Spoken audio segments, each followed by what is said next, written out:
Hi, I'm Michelle Karam with Dishes by Michelle in Los Angeles, California. I'm going to teach you today how to cook rice in a steamer. The ingredients that you'll need for this recipe are butter, salt, rice, water, and of course, a steamer. The first thing you should know is that your steamer comes with an actual pre-measured cup.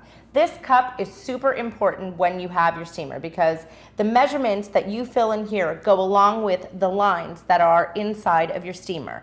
There are different lines that measure to each one. So for this recipe, it calls for 2 cups, which is the equivalent of this 1 cup here, and you would fill that to the second line inside. That's what it goes according to the book. So the first thing you would do is go ahead and put in your rice.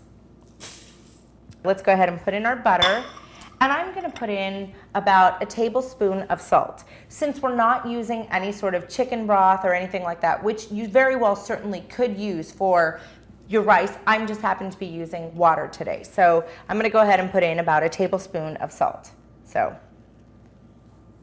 that's with my chef's eye, I'll measure that one.